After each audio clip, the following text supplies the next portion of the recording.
Hello, gang. This is Doug. I'm here at Emerald Hills, and you're looking up at the Emerald Hill skies. We are so glad that you've joined us. I can see that Robert's already there, and Robert, that means you got up in the middle of the night over there in UK. And Frank, you've been battling. Can I say that over the air? That you've been. I better not. There might be some HIPAA thing that says I can't say that. But good morning there, Frank, and we're glad to have you guys aboard. You know, we are going to try to see how many objects that we can run through tonight in an effective way. We don't want to rush the point that we don't enjoy them, but let's get started, okay? Um, see, you should be looking now, I hope, at our targeting software. And what we're going to do first is we're going to sort the list by visibility and altitude, and then we're going to go all the way to the top. And I was hoping this one would be at the top because this is the supernova. So we're going to try to slew to this, and Slewing to let's coordinates. see if you guys are looking at this. Yeah, you can see the scope there, and then in the upper left of this screen, the upper left corner, you see a dark view of the sky, just as the telescope is seeing it. In the lower right, you see the actual scope itself trying to Slewing find the complete. supernova. And what we're going to do now is we're going to go, I think, to our Sky Safari software. This is our planetarium program. And what we mean by planetarium is it, it kind of shows us a map of the sky. And let's back out here a little bit so we can see our field of view.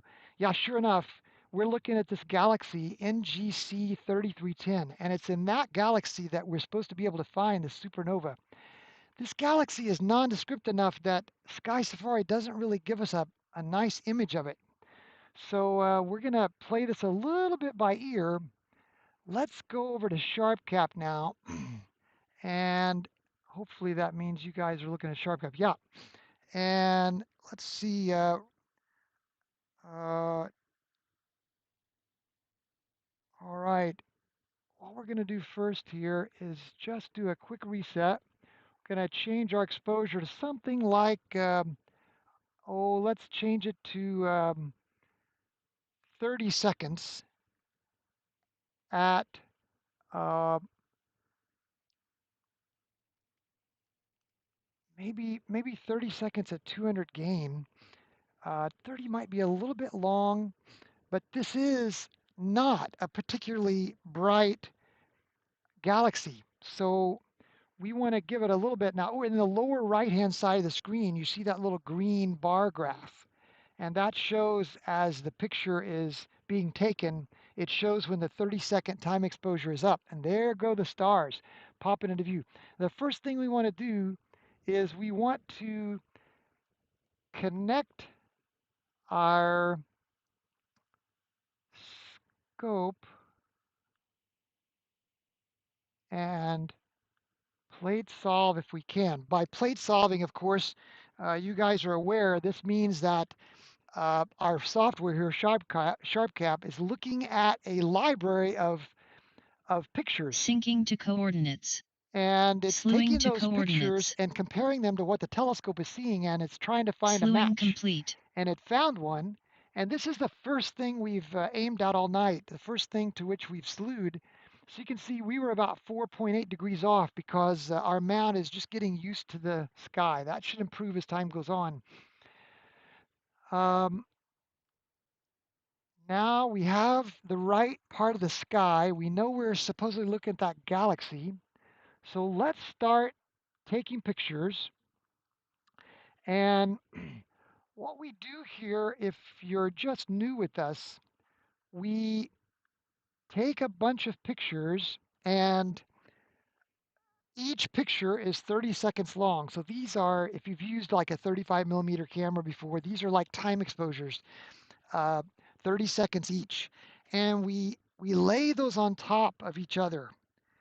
And what our software here, SharpCap, tries to do is it tries to find a match beginning with the second frame, and it stacks those frames on top of each other, and it tries to align them using the software. And with each successive frame that it stacks, it uh, tries to get rid of the random noise that it might find, and it tries to bring out, depending on what we do with this, uh, what we call a histogram. And this part down here at the bottom, let me make sure you guys are looking at the right. Yeah, this part down here at the bottom is called a histogram, and this gives us a chance to adjust all the settings.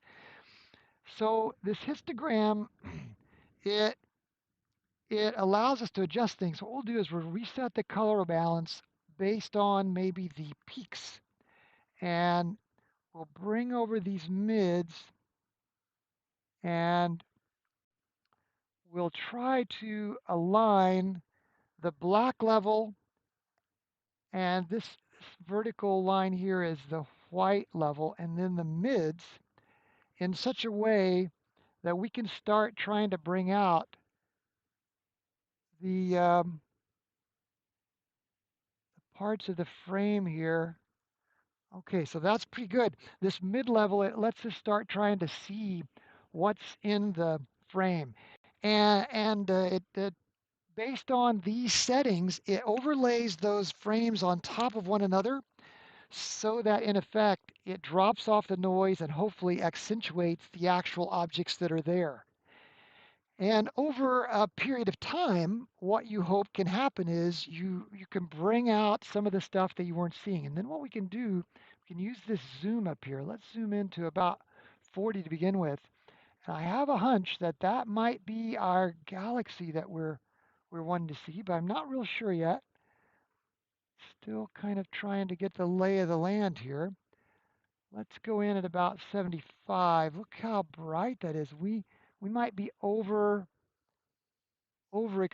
this. Let's drop this gain down to 100, and let's let another frame or two come in. Ah, look, here it is. This is our galaxy right here, I bet. How about that? That might be our galaxy.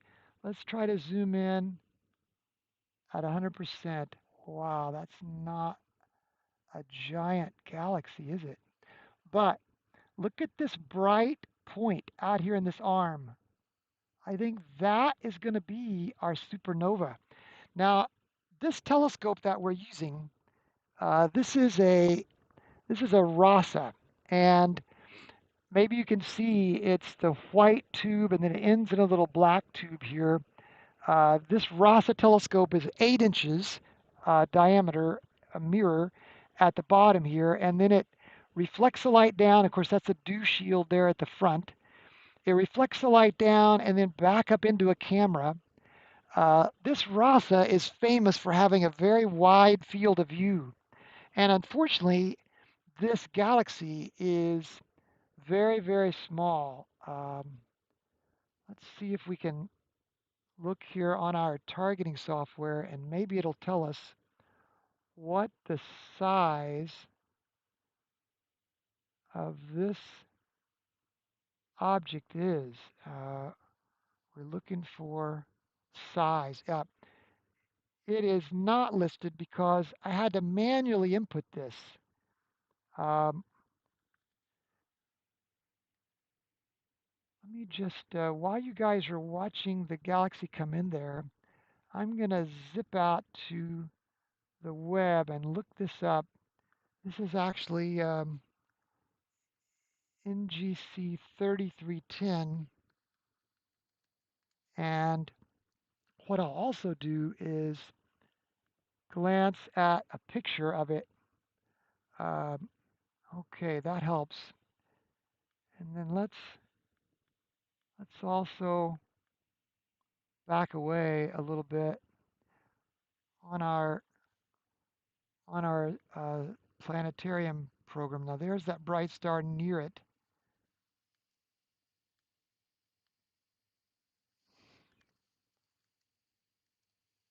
Boy, I tell you what, I think this is the bright star near it, and that is the galaxy, and that right there is the supernova. It it did not exist before, so it's not going to be in the planetarium program. Let's bring this black over a little more, and then bring these mids up and see if we can't bring out a little bit more of that galaxy. Yeah, see, it's a teeny tiny galaxy.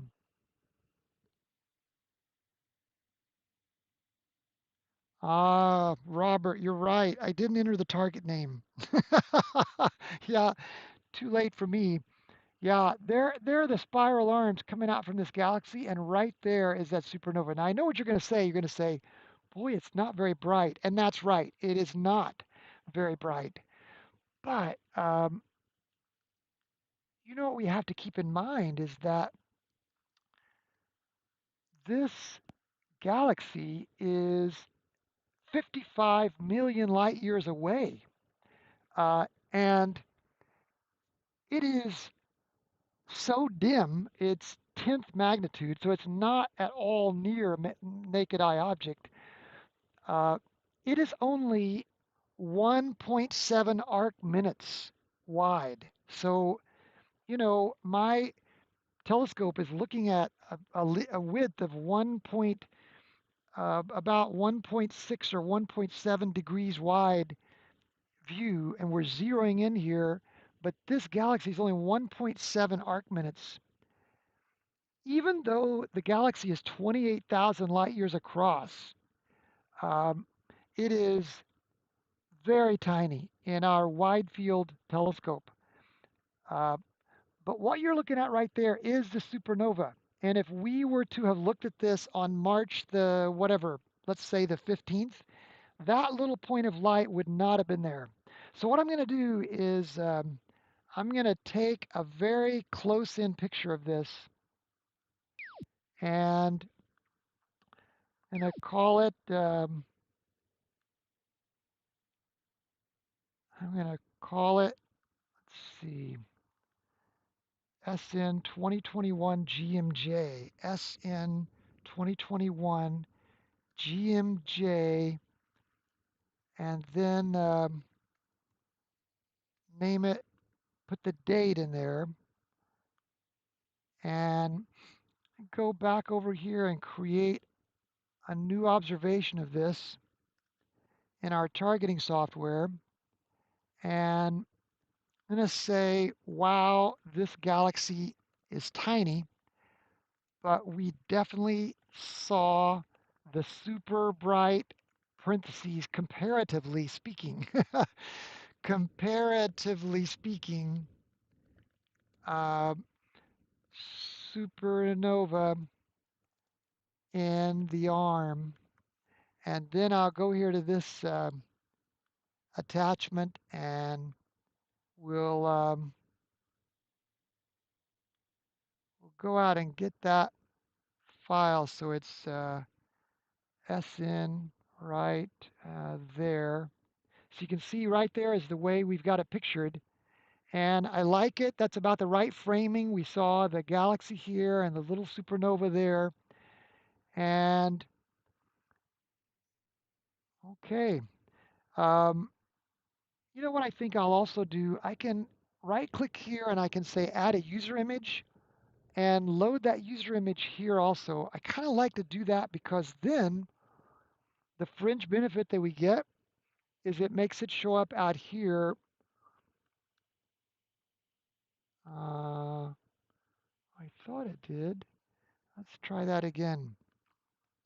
Add user image, load image, supernova, and tell you what I'll do here is I'll say as observed for 2021, and then save, and then yeah, there we go. So that puts the memory image there, right there with the observation. Okay. All right, Kevin. Boy, I bet I know you, Kevin. I've been interacting with you about all kinds of things on Facebook. Thank you for coming here with us tonight. You can put the name in after you start live stacking. You know, I don't have that beta version. I've got the old 3.2, Robert, so I don't think it'll let me. See, I'm running 3.2.6482. I don't think it'll let me, but I'll try it. S, yeah, changes to the target name only take effect when the current stack is cleared and the new stack is started.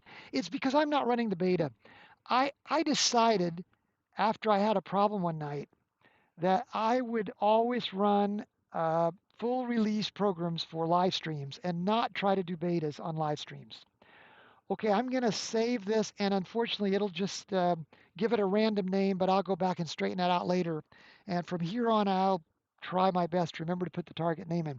So if you just joined us, we're looking here at a last view of this supernova. It's that little dot right up there, and this is a tiny, tiny, let me get the exact name of that galaxy again, NGC 3310. NGC 3310. It is such a nondescript thing that when you try to look at it in our planetarium program, look at it in the middle of this rectangle represents our field of view of our telescope. Look at it, it's a tiny dot in the middle. Now, by the way, this brings a good point. You might be wondering, well, in this view, the star is there over the top.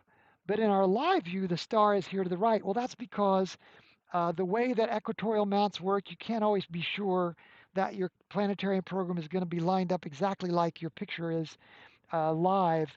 And that's just a part of having an equatorial mount, the way the telescope flips around. Take a look at it here.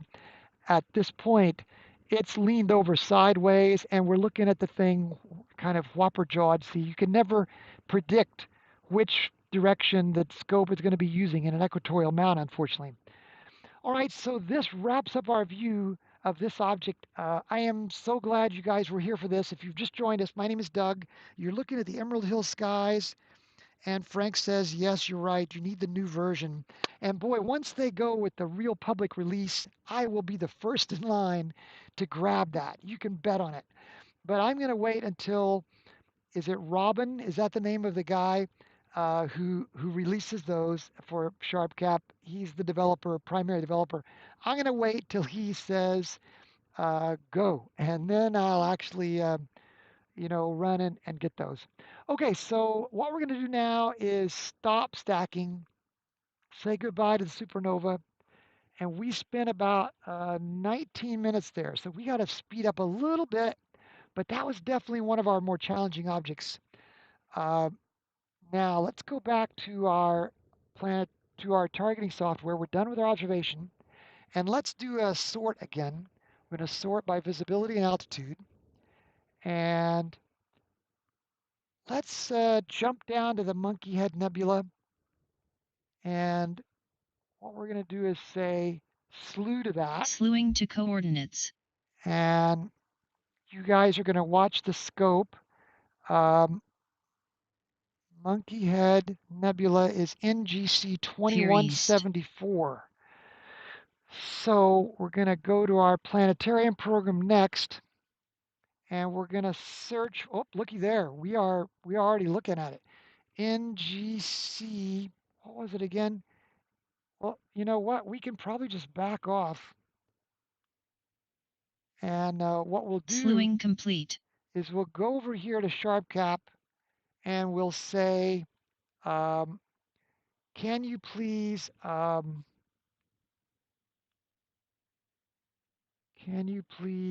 let's let it settle. See how that's still waiting to settle.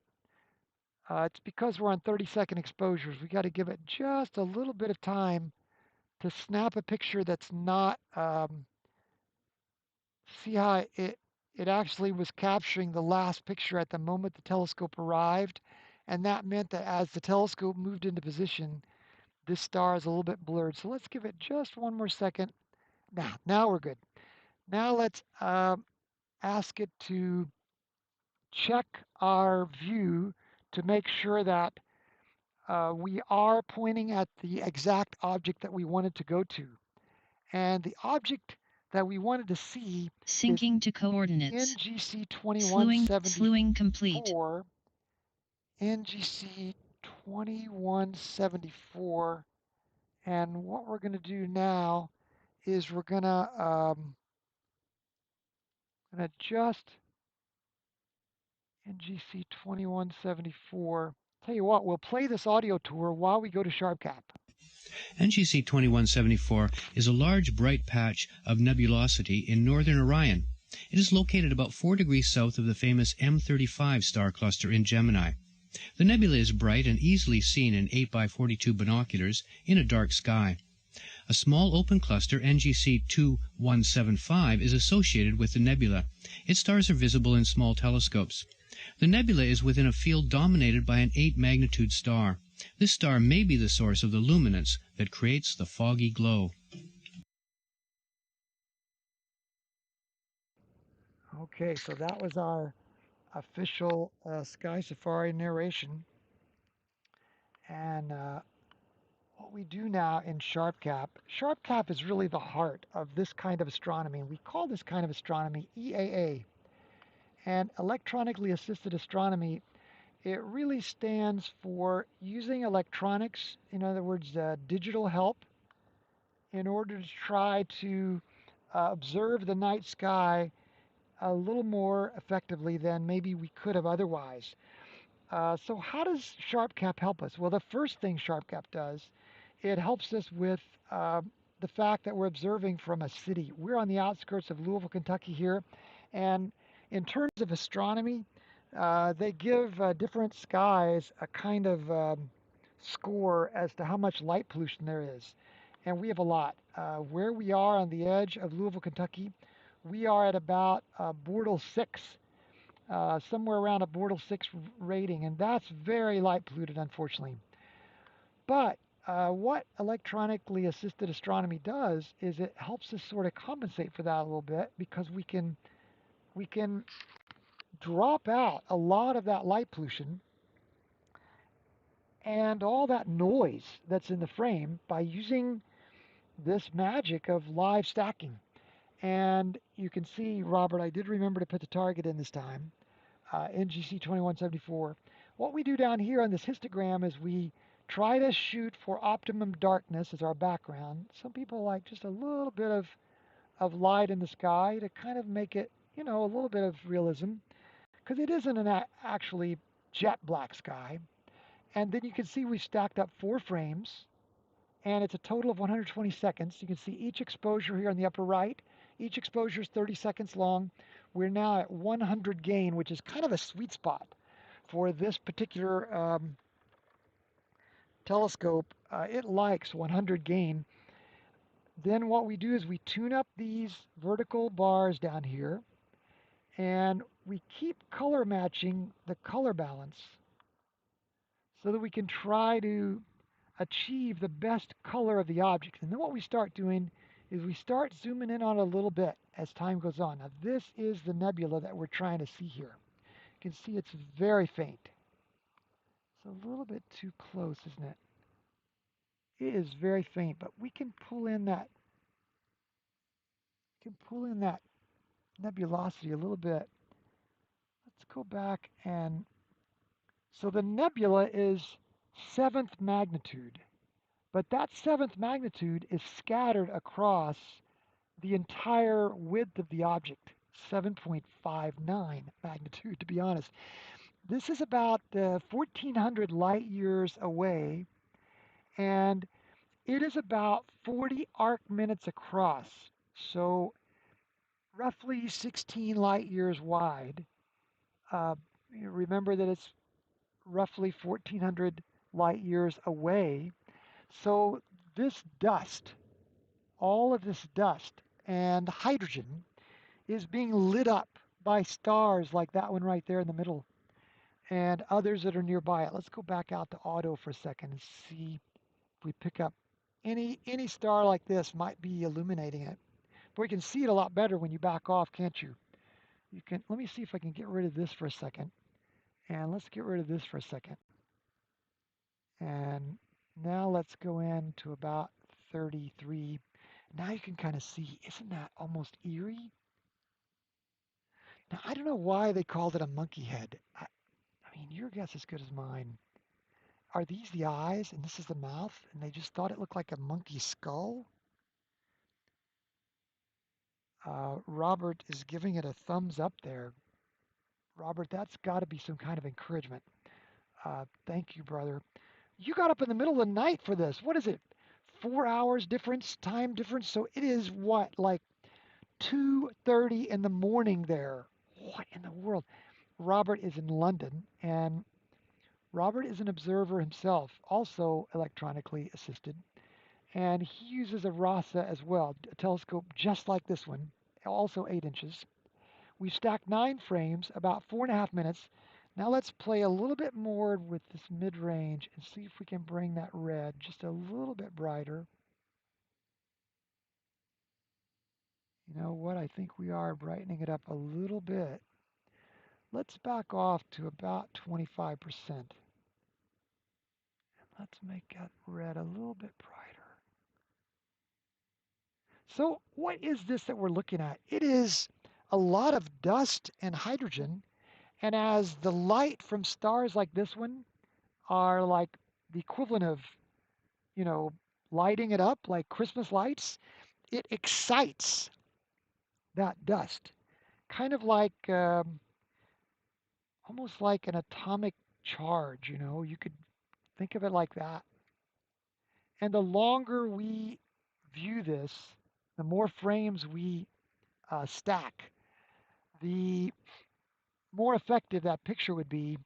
Let's go over to planetarium program and see if they have a likeness to this. We'll zoom in here.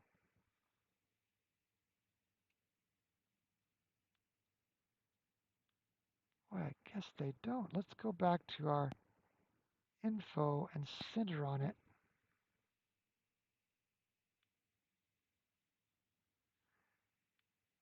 I would have thought they would have had some kind of picture of this, but you know what we're looking at tonight, gang? We're looking at a lot more of these objects that are not like commonplace objects. So they're like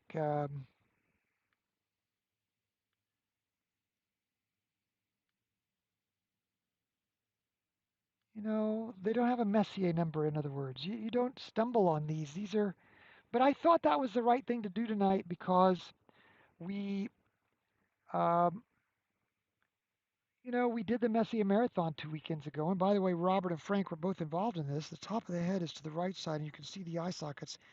It's 3:30, so it's kind of beautiful there. Look at that. It looks like we disconnected briefly, and I'm sorry about that. I don't know if we disconnected briefly. Sorry about that, but we are looking at. Let me do one more where we do this and get these out of the way, and let's just enjoy this for a moment. Let's go ahead and zoom in to about 40%. Now, Robert says the top of the head is to the right side. So that would be over here. Oh, and these are the 2 eye sockets, and that's the mouth. So you really got to cock your head to the right. I can't just flip this like you can a pancake or something. But either way, what we're looking at here is the Monkey Head Nebula, NGC 2174. And we're going to bring our live stacking back up here. And we've spent 8 minutes stacking this. So we're going to save this. And then what we're going to do now is snap a picture of this from the screen. Wow, that's just beautiful. This is NGC, what was it called again? 2174. NGC, everybody memorize that. NGC 2174 on 2021 0402. Okay, now let's come back over to our and do an observation. Just breathtaking to think that that is an Easter egg waiting for us to see up there, and it's been up there all along. NGC 2174. It doesn't really do it justice, does it? It's just too faint. Um, let's go back to our object. Let's also put it in here, add user image, and NGC 2174, and we're going to call it, um, as seen, uh, 4 to 2021. And yeah, it's so faint. It just doesn't do it justice. We would have to pump up the brightness. Jeff Kelly, good to have you off of ham radio and on to astronomy. Wow, you've had a full night. We have 8 people with us here late on a Friday night at 10:30 p.m. Eastern. Thanks for joining us. If you've just now joined us, we have Robert on here from London, and it's 3:30 a.m. his time. He set an alarm so he could be with us. And we've got Frank, who's been recuperating. Mouth is the dark lane on the right. Oh, okay, so I had it backwards. Top is to the left. I had it upside down, didn't it? Okay, so we're done with this baby. And let's go back over to SharpCap and bring this live stack back up and save it one last time since we stacked a little bit more. And the stack that you see, it saves the entire frame. Now we'll stop the live stacking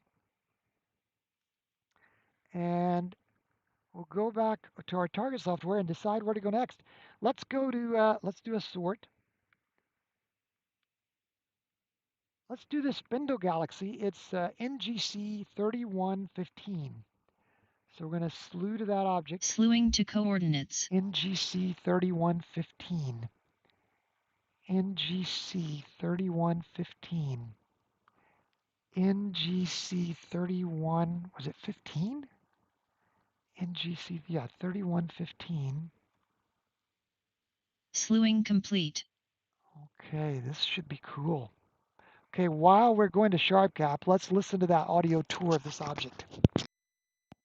NGC 3115 is a so-called spindle galaxy and one of the brightest external systems.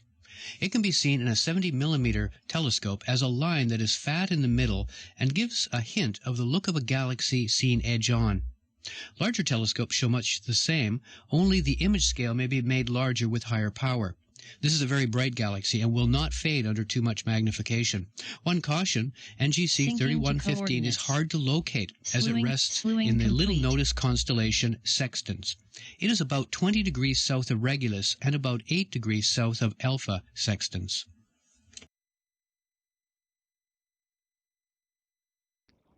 3115. Boy, we were within 0.07 degrees that time. That's not 7/10 of a degree. That's 7/100 of a degree of where we wanted to be. That's amazing. This mount is remarkable. Now what we want to do, the mount is a Skywatcher EQR6 Pro. And once we see any, I don't see much going on here. No wonder it says it's hard to find. Let's try to live stack this, but we might have to give it some more. We might have to give it some more stuff. Frank says, wow, Robert, I see it now. I've been looking at it upside down. Kevin, you also have Toshi. He's my wife's cat, watching with great interest from the start. I can't believe we have cat astronomy going on. Oh my goodness, look. You can already see it. And we haven't even started live. We've only got one frame, and look at that. You can already see that galaxy. Oh my goodness, it's beautiful there. It's super tiny in this field. All right, let's start doing our stuff here. We're first of all going to try to start doing some color balancing. Let's pull this dark level over to here, but look how much it's dialed up the reds. Let's pull the reds down just a little bit so that we, now let's bring those mids in a little bit and this white level a little bit. Let me make sure you guys are seeing this. Yeah, you are. Let Let me look at the health of the stream. Oh yeah, this is going well. I'm just looking at the health of the stream. We are so fortunate because what I've done is run an Ethernet cable from where I'm sitting in this truck. I've run an Ethernet cable all the way across the field into the building. So we're running off of gigabyte internet here. And that's why I love this healthy stream. This is tons better than the way I did it in the beginning when I used to try to do this from the hotspot cell thing of my truck. So we were running all this thing off of a cell phone at the beginning. And this is so much more fun now that we have this. Wow, this is pretty amazing. Remember how those guys said, remember how the narrator said how hard this is to find? Well, we cheat because we're fortunate to have, by God's grace, a Skywatcher EQR6 Pro mount, which located this object within 7/100ths of a degree, and it put it right smack in the middle of our field of view. Now, for just a second, while that's stacking, let's go back over to our planetarium software. This is what we're looking at. And we can also read this. The spindle galaxy says it's lenticular, which means it doesn't really have a significant spiral structure, huh? Uh, there is another spindle galaxy. So there are two spindles you might have heard of. William Herschel discovered this in 1787.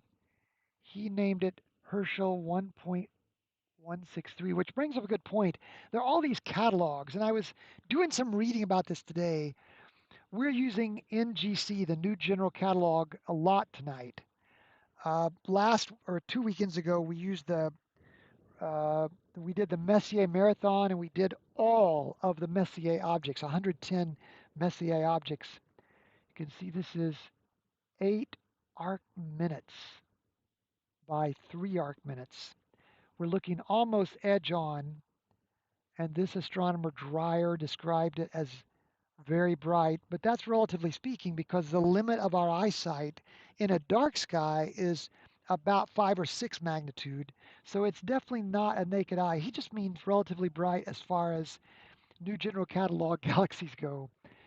It's very elongated and it brightens sharply with an elongated nucleus. So there's that nucleus and can hardly be distinguished from an elliptical galaxy, so it gets misclassified.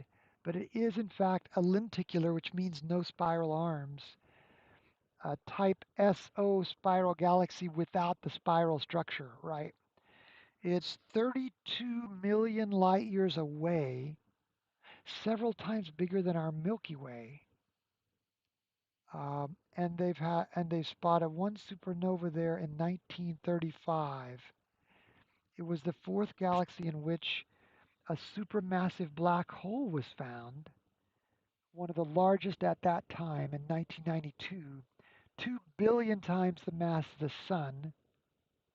And the effects of the black hole on nearby stars are easily seen because the galaxy is transparent with no dust and it's made of old stars, so the measurements are very straightforward. The growth of its black hole has stopped. So this is really a part of history that we're looking at. When we zoom in on the sky, we've got to remember, gang, that we are looking at light that started, how far away did it say? Um, 31 million light years ago. So 31 million years ago, light traveling at 186,000 miles per second began its journey here 31 million years ago. And that's the light we're picking up. Look, we have no dropped frames. We've looked at this for 5.5 minutes. Let's tune up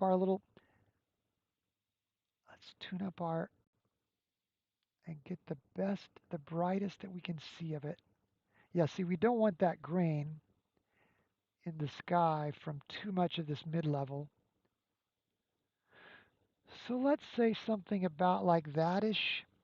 And now let's get rid of this for a second and get rid of that and just take a peek at this for a minute.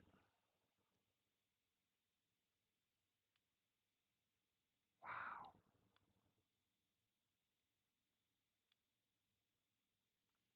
31 million light years away, the Spindle Galaxy. This is an object that wouldn't normally be done on a tour, in some observatory tour. It's not even labeled with a Messier number. And that's kind of what we're doing tonight is these backwater objects that normally don't get seen. So let's do our screenshot of this. And we're going to zoom in pretty close to it. And again, this is NGC. You won't see this being named, I don't think. NGC 3115 on 2021-04 02. Did you guys have any April Fool's jokes played on you this year? That's a United States thing. I don't know. Robert, do they do April Fool's jokes in England? It's probably just a United States thing, isn't it? Um, People always trying to trick you.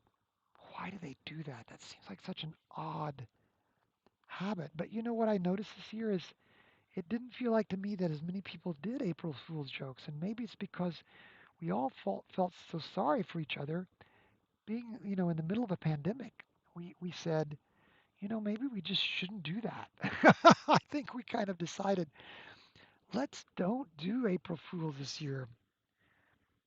So I didn't do an April Fool's joke on anybody else. Okay, we just saved this frame. Now we're going to stop live stacking. We're going to go back to our targeting software, and we're going to do a new observation and say, wow, 31 million light years away. So crazy that we're looking at 31 million year old light. That's just crazy. Now, I don't know whether you'll see me going to get this file. I don't think you'll see that because it actually sends me out, you see, to a different frame. NGC 3115. But you'll see that effect. There's our screen grab of it, and we just do screen grabs here on this targeting software. And what I'll do here, I'll also add the user image here. NGC 3115. I don't know if you can see that part or not, but then I'll name it here as seen 4/2/2021. And see, you will see that. So that's a pretty good view. That I think that shows up pretty well in the user image, huh?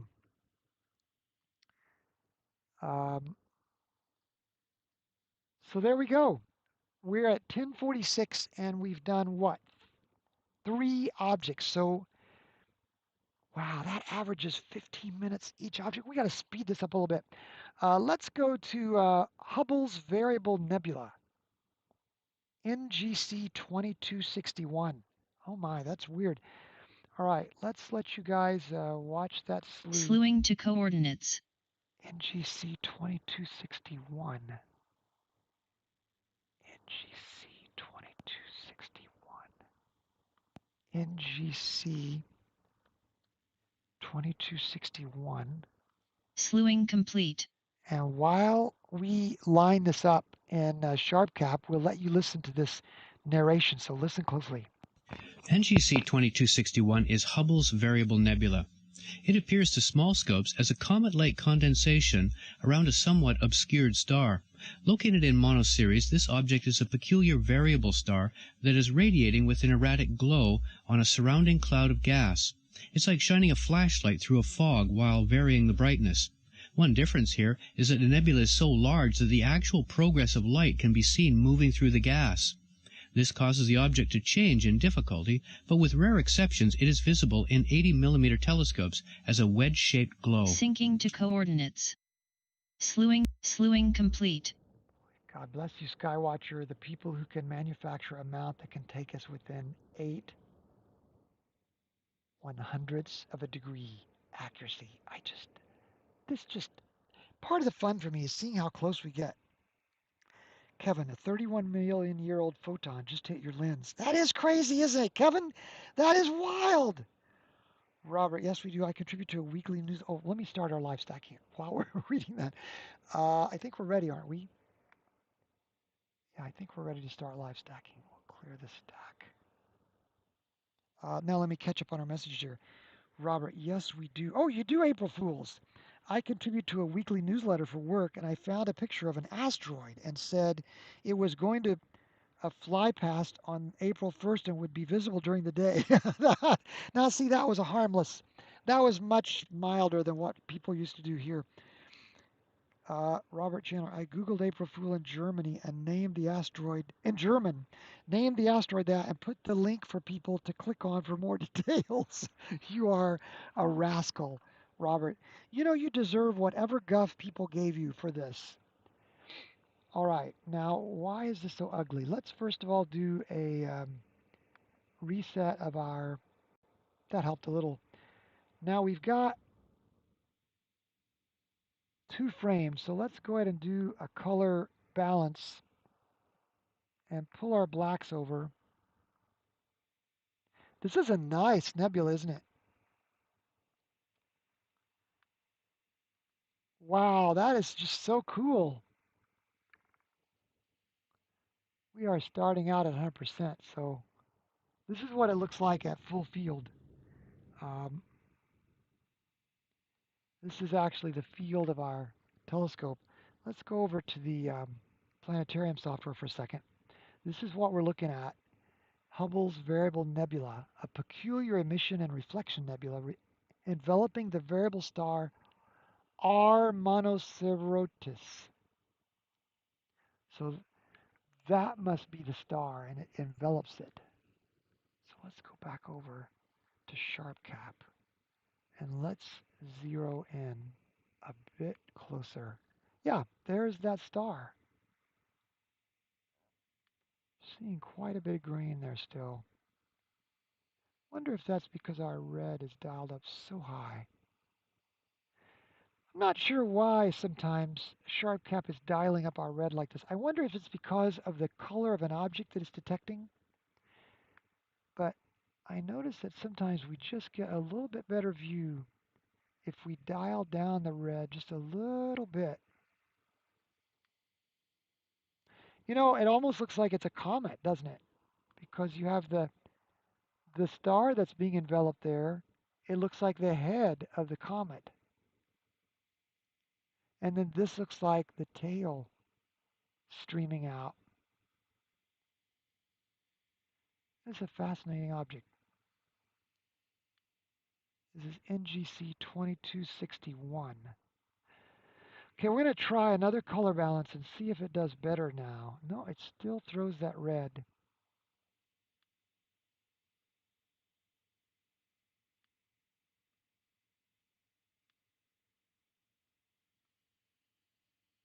Look at our white level here.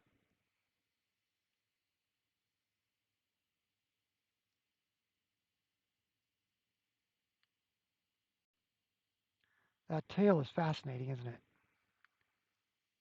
You just don't expect to see something like this up in the sky as an object that you can look at all the time, do you? Look at it, there's a little bit of a dark spot looks like here. See how that's almost looks like there's a dark nebula there? Let's go back over to our planetarium. Oh yeah, there's that dark spot. Let's see if it says something about that. The nebula was first observed by Sir William Herschel in 1783. Curious fan-shaped reflection nebula was originally mistaken as a comet. There you go. The variability of its associated star was discovered in 1861. There's that star. Let me make sure you guys are looking at this. Yeah, you are. Um, and the variability of the nebula was discovered by Edwin Hubble, after whom the Hubble Space Telescope was named, by the way, 1916. Wow, that was right before World War One. Hubble's variable nebula was the first object photographed by the 200-inch Hale telescope at Mount Palomar in 1949. So this is an historic object. You know, when I was in 7th grade, I wrote Mount Palomar Observatory and I told them I wanted to be an astronomer when I grew up. Can you believe that? And they wrote me back and they sent me an entire envelope full of stuff, brochures and data things. I mean, it was amazing. And this object is the first object that they ever photographed through that telescope when I was in 7th grade. It's only 2 minutes by 4 arc minutes in size. So a minute, remember, is a 60th of a degree. There are 180 degrees visible in the night sky across from horizon to horizon. So it's a very tiny object. Uh, it varies in brightness by 2 full magnitudes on a time scale of months to years. Estimated to be, can I use the word only? Is that okay if I say only compared to the 30 million light year object that we just looked at?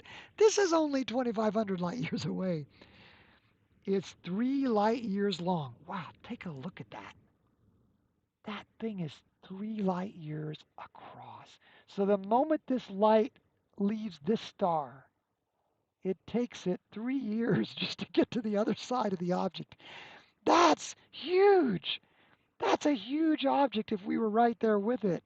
Oh my goodness, it takes what? 8 minutes for light to get to us from the sun? And it takes 3 years for the light to cross this thing. These space distances just overwhelm me. Uh, it's a year and a half, it's a light year and a half wide. It's believed to be an outlying part of the large NGC 2264 nebula complex, appearing about a degree away. 2264. I'm looking here. I'm going to do a search. NGC 2264. We don't have that on our target list. So let's add that. What we're going to do is we're going to say add NGC 2264. And look, it finds it in 16 catalogs. So we tell it, take the best reference. Oh my goodness, it's called the Christmas Tree Cluster or the Cone Nebula. It's a cluster, but still, I think it's going to be interesting. We'll go look at that next, but we're not going to look at it right now because we're still stacking. Um, Changes in brightness along with its illuminating stars also shown changes in its structure over the last century. How about that? So people sketched it and photographed it. Looking at Kevin, side note, 1916. Oh, is that the middle of World War One? Archduke Ferdinand was assassinated in 1914, but I digress. Well, it's still very important.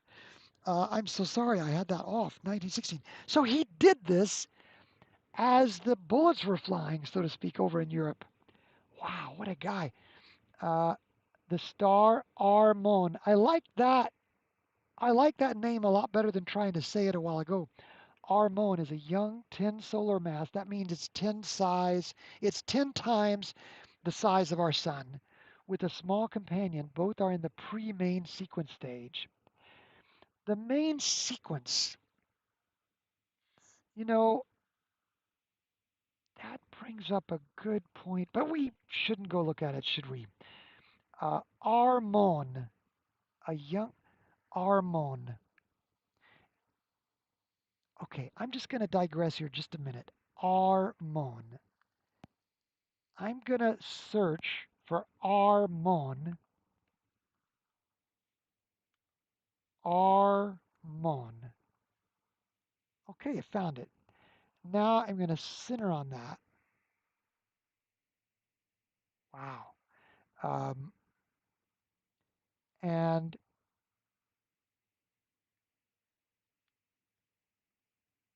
look at that. It's a completely different nebula, and it's saying that there's light from this stuff that is lighting up the nebula that we're looking at. That seems so far away in the night sky. Um, what I was going to show you is I have this new thing. Are you looking at this? I just want to make sure that you're seeing this. Um, you're looking at the targeting software. I'm so sorry. Here, look at this. I'm so sorry I left you in the targeting software. Oh, Kevin, thanks for the encouragement about Mount Palomar. You're very kind. I tell you what, a new thing I have, and I thought you guys needed to see this now if I can find it.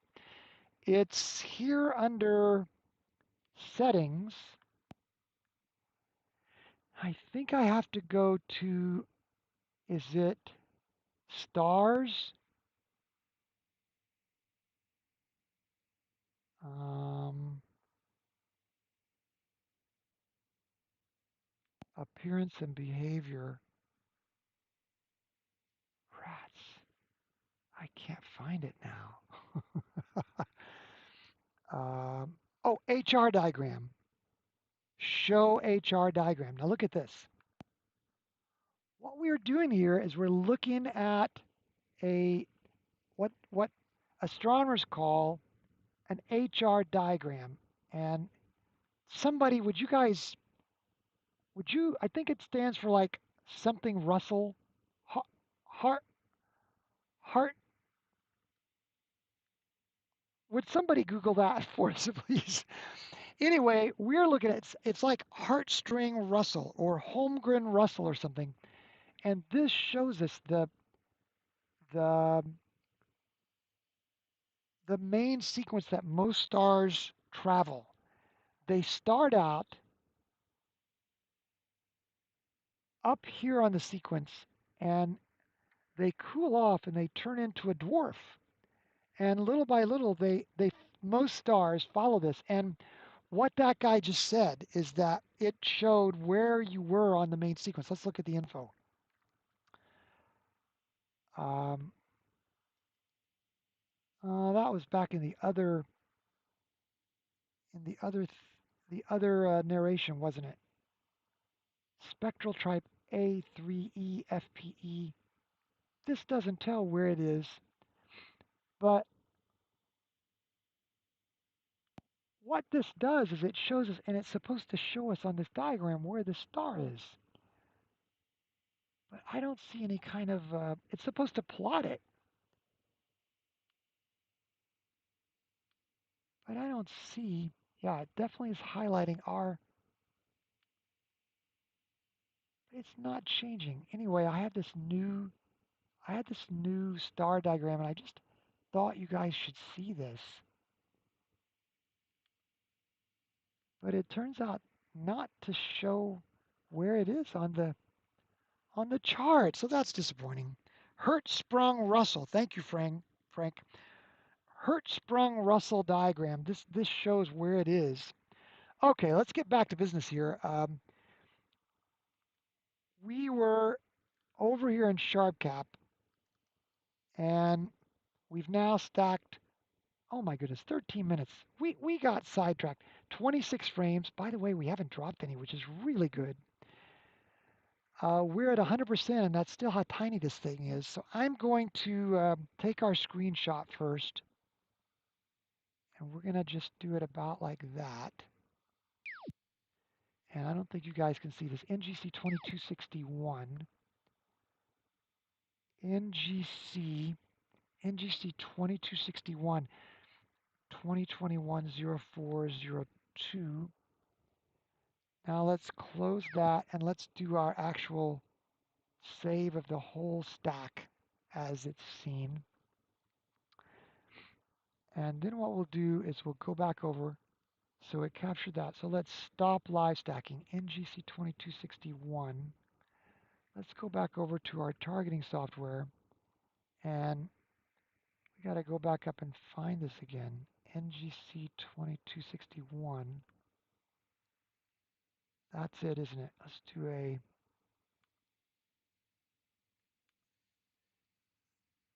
Um, this thing really looked like a comet to us. And then we'll do the attachment here. In a way, if we're attaching it here, NGC 2261, I like that. That shows up really well in our observation attachment. If we're doing it out here at our object as an added image, I wonder if I should still attach it. But I kind of think I would, because there is a time, and it's hard to explain, where this doesn't show up very well. And we're going to call this as seen on 4/2/2021, the day after Robert April fooled everybody. There's our image, um, and we're done. Okay, now while we're here, let's pop over to this thing that we saw, Christmas tree. Let's make sure, you know what we can do is look over here and yes, it's visible. See how it shows us that yes, it's visible? Let's just go look at it very quickly. NGC 2264. Now that's odd. It's not letting us slew to it. Let's do a sort and go find it in the list. It's evidently because it's not high enough for us to.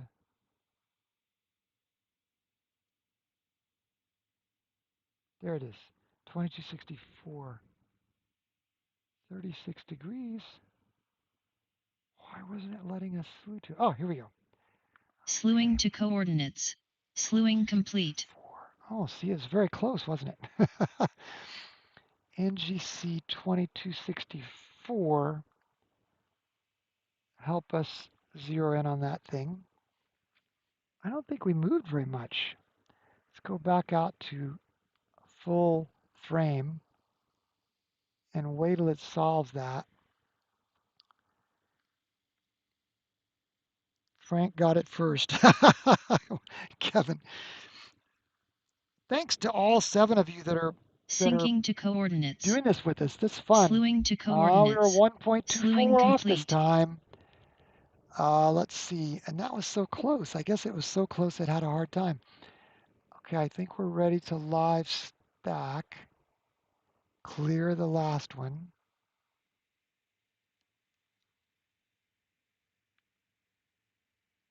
And let's go look at NGC 2264 over here.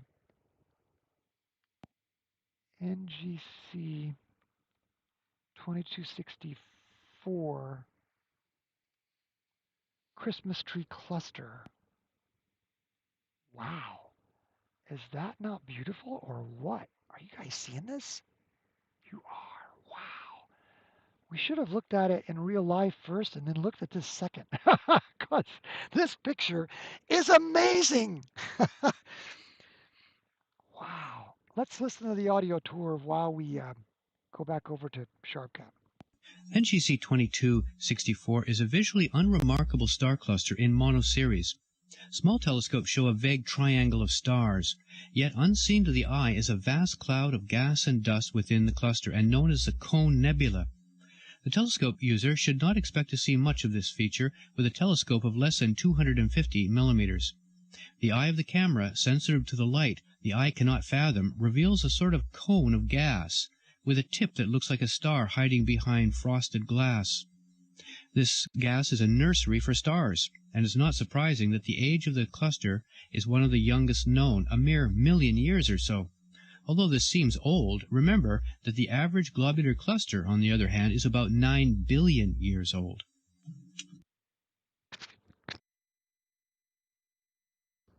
I'm kind of confused here because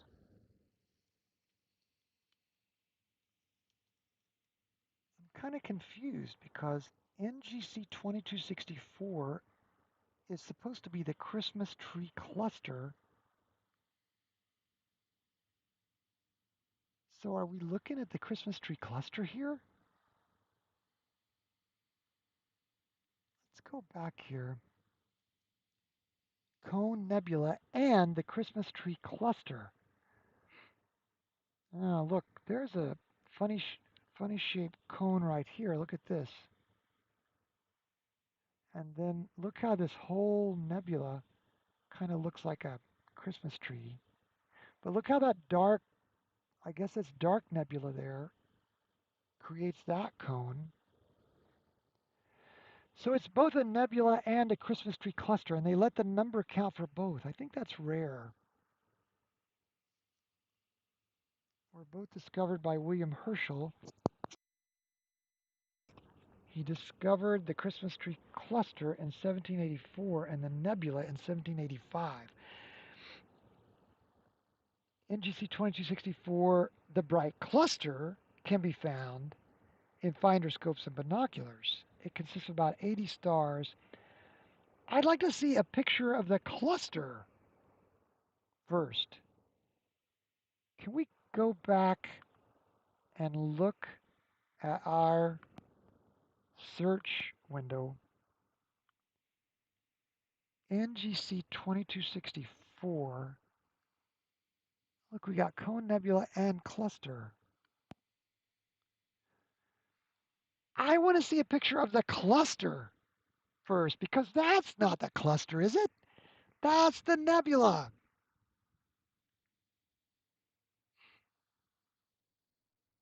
They're just not going to show it to us here. I'll tell you what, let's go center to this.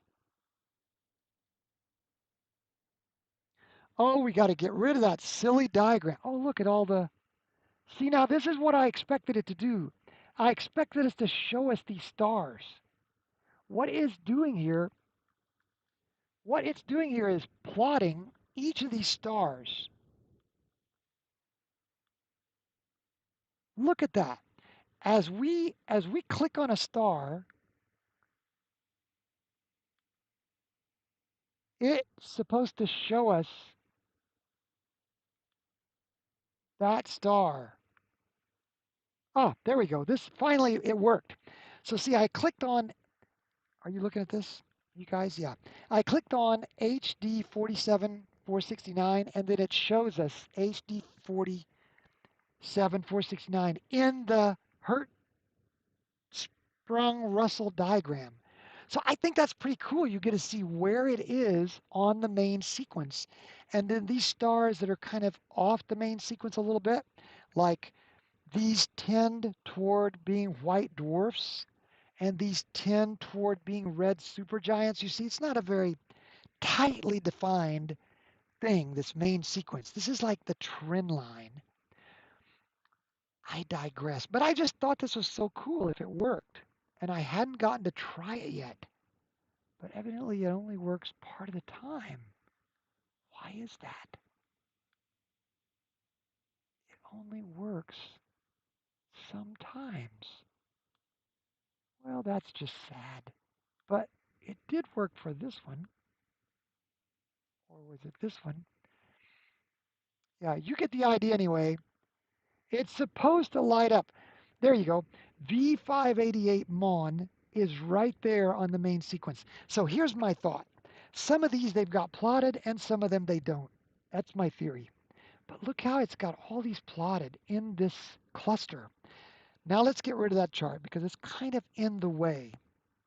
So show Hertzsprung-Russell diagram. Okay. Now where is this cluster? Wow. So what are we looking at here, gang? What is all this? This whole thing is the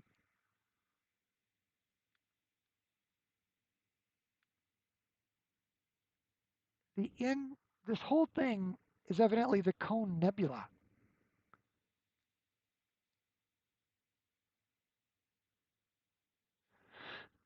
But this part is called the Christmas tree cluster. So now we can kind of decide. This is what the cluster is supposed to look like. We're supposed to be able to see, and let's go back and look at our field of view. This is our telescope field of view.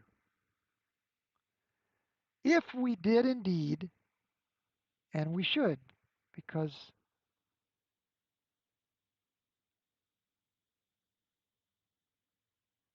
I think we should be looking at this in the middle of our frame. So let's go back to SharpCap. Man, let's do our color balance again. Pull down the reds a little. That's a good black level, I think. Somewhere right there. Let's back off of this a little bit. Pull these whites in. That's 7 minutes. Now let's get rid of these for a minute. I wonder if that's the Christmas tree cluster right there. See, you got a bright star here, and you got, let's zoom in on that thing for just this moment. What do you guys think? I bet that's the Christmas tree cluster.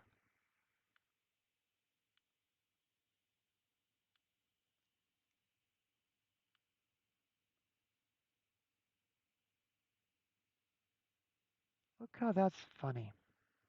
See how that bright star has a kind of a offshoot deal? Let's just zoom in on that a lot. Look at that. Isn't that strange? It looks like a kind of an offshoot or something, doesn't it? Isn't that just the strangest thing you've ever seen? I bet this is the Christmas tree cluster. So let's memorize what this looks like. Look, you've got a two-pointed star that goes down an angle. So you got 2, 2, and 2. And a really bright star in the middle. And then on this side, you got 2, 1, 1, 1. Now let's go back over to this and see if we can make any sense out of this. Could this be our 2, 2, and 2? And this is our 2, 1, and 1. And then maybe the reason why that looks like it's a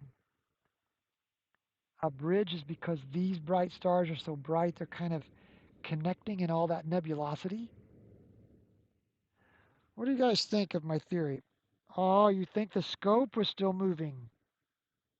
There are tails on a lot of them. Oops. Let's go back and check that out. Oh, you're right. Frank, I can tell you are the experienced guy. There are tails on a lot of these. Now, this is where I wish we could drop. Um, because I think you're right. I think on our first stack, our first frame, we caught that last little bit of the alignment procedure, syncing procedure. Well, that teaches us a lesson. We need to make sure that we're completely done with the 30 seconds of the sync before we start the live stack. Doug, you are a rascal, Doug. Now, unfortunately, SharpCap gives us no way to drop a frame. If we were using something like an astrophotography program like Sequence Generator Pro, we could choose a frame to drop, but SharpCap doesn't give us that because this is live stacking. In other words, we didn't save copies of all these stacks in SharpCap. So we can't go back and drop that bad frame. But over time, it would get dimmer and dimmer. But now here's the other question. Where is the nebulosity? Where is the nebulosity?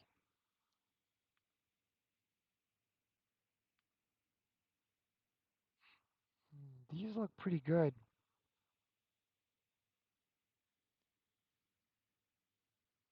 Let's,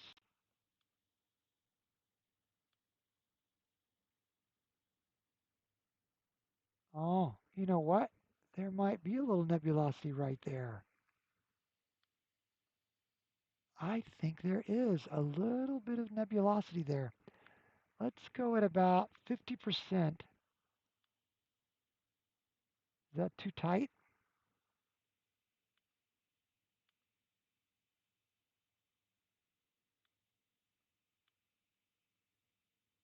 Where is our crazy Christmas tree? Uh-huh. And let's start watching this patch. And let's bring this up a little bit more. Yes. That's exactly what it is. See that patch? How about that? So what we had to do is we had to, you know what else this reveals? Oh, that reveals too much. Now, see, some people are going to say that that's vignetting caused by bad flat frames. I actually have good flat frames.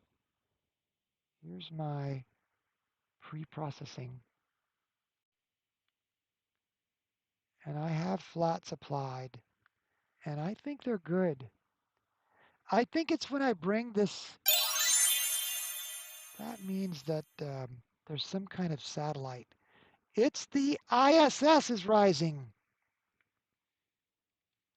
Let's um, let's back up here and let's go to settings and say um,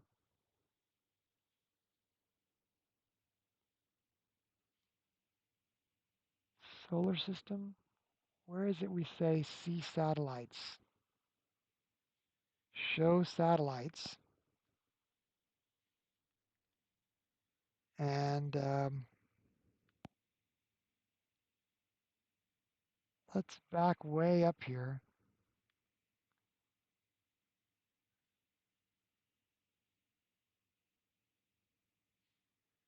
That's a mess of satellites.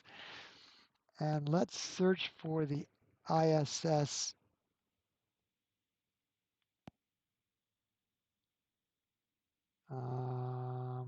center on it. Oh, there it is.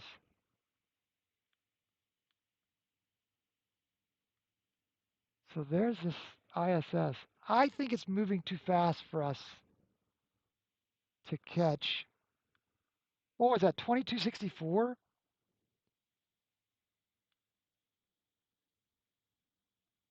Yeah, here. So what we're going to do is we're going to do observation there and say, we think we saw part of the cluster and nebulosity. It was worth the attempt. Well, Kevin, that's nice of you to say. Because I'd like to learn how to do that for sure. And let's see, now what we're doing is we're getting NGC 2264. Oh, there you go. So we got the observation there, and now let's go back to the object, and let's also make the add user image of the NGC 2264 and call that as seen for to 2021 and save that. So we'll see how that goes. Okay, so it's 11:35. We have 25 minutes left. Let's do another sort. Visibility altitude. Take a look from the top. All these objects are fair game. Um, Now let's slew to the Rosette Nebula SH2 275. Slewing to coordinates.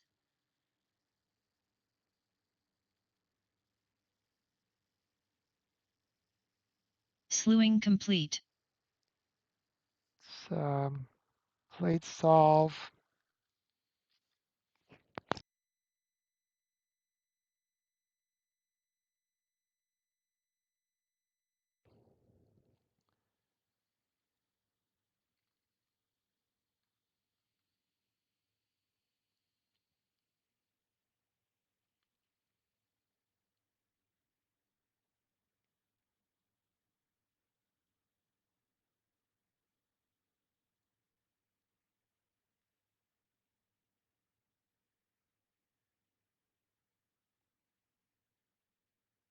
don't know if our gain setting had an impact or not.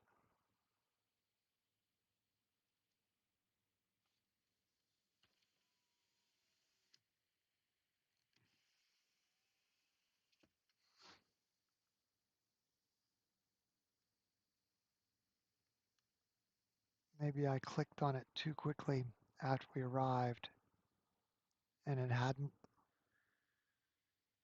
settled yet.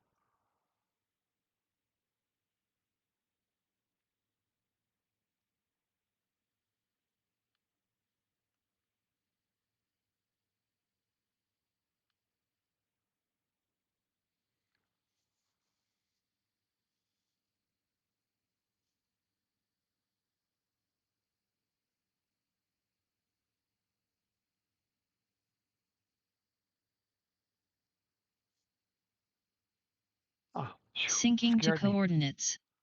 So, Slewing so we complete. need to wait until the telescope settles before we plate solve. That's down to 0.03 degrees, so 3/100ths of a degree of accuracy. So it actually was accurate when you let the telescope settle for a second.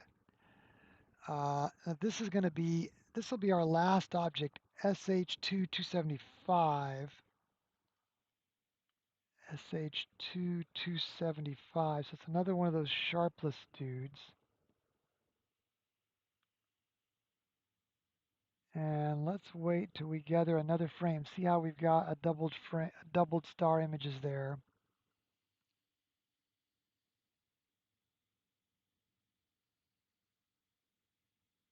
There we go.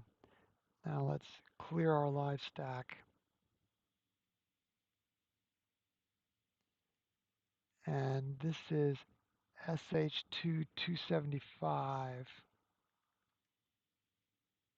SH2 275. Huh. Didn't find it by that name. NGC 2238. Okay, so here's the audio. This is the glorious Rosetta Nebula, a very large flower-shaped nebula. Sorry, I interrupted it. Let's try that again.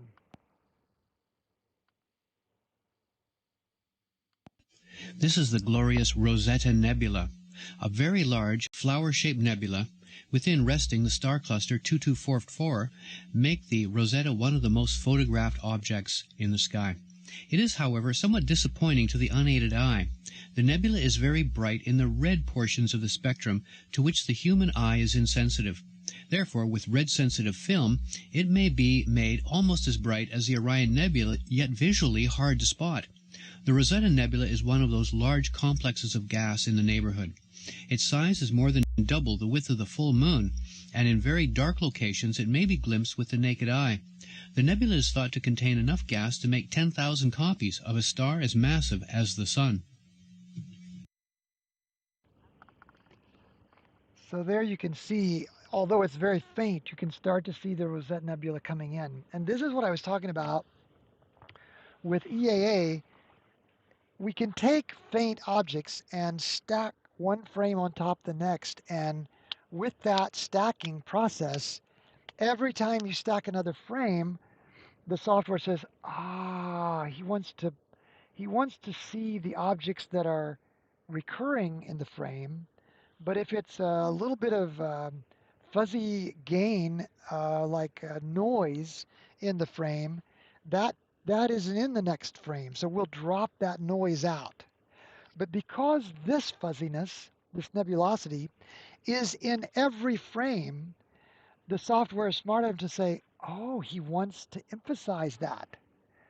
So you can start to see all that faint pink uh, nebulosity start to come out in the form of a rose, a rosette.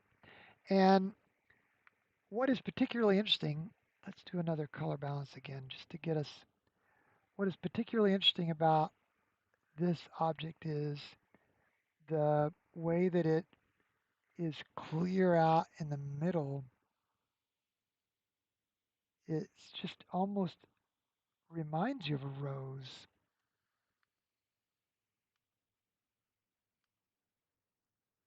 Look how you can start to see this area here. See how that's dark like black?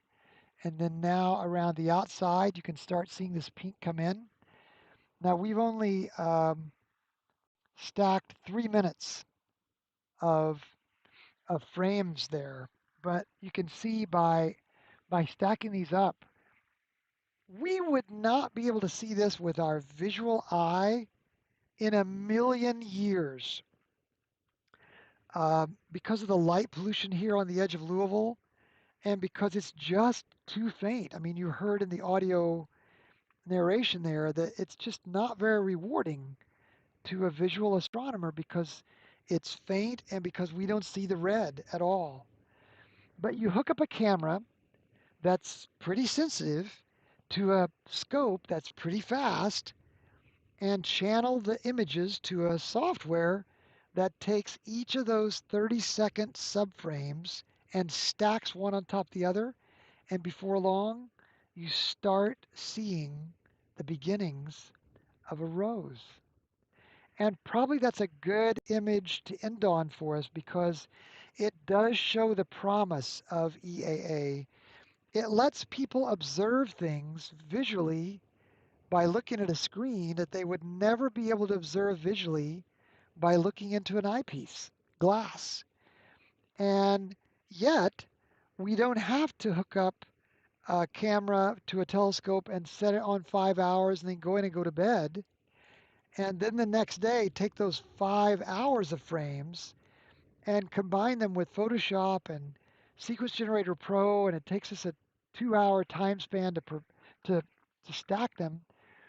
We can start to see this Rosette Nebula right now, live, after just 5 minutes. It's pretty amazing, actually. And, I'm such an amateur at this. Um, Keep in mind, this is my, 15th night out. So I'm inexperienced. Think about what an experienced observer could do who is uh, really, really good at using all this color. Uh, it almost looks prettier when you back out, doesn't it? Then you can see the contrast against the black sky. And I think that was our problem a while ago when we were trying to see the Spaghetti Nebula. Let me show you what I mean. Imagine if we're looking at this nebula right here. What I would do as an inexperienced observer is I would start to tune that red out. So I go here to the live stack and I'd say, well, that doesn't make sense because that red doesn't need to be there. Where's the nebula? So we were looking at a very spyglass section of a very, very large nebula in that case. And now let's back out to here and let's bring that mid-level over and bam, it comes into view.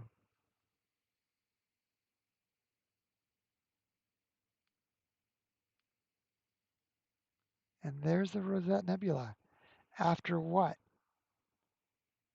6.5 minutes.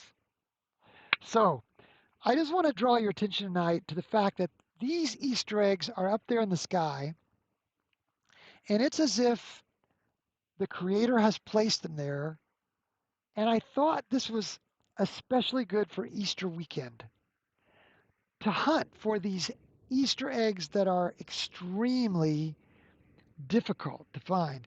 So difficult that one of them tonight, we never were able to detect it with our scope live, not knowing exactly what section of the nebula we were looking at. It's that big.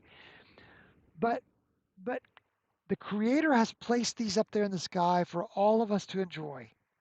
And what I'm thankful is that you all have chosen to enjoy these tonight, this Easter weekend with us. Let's not forget that this is Good Friday.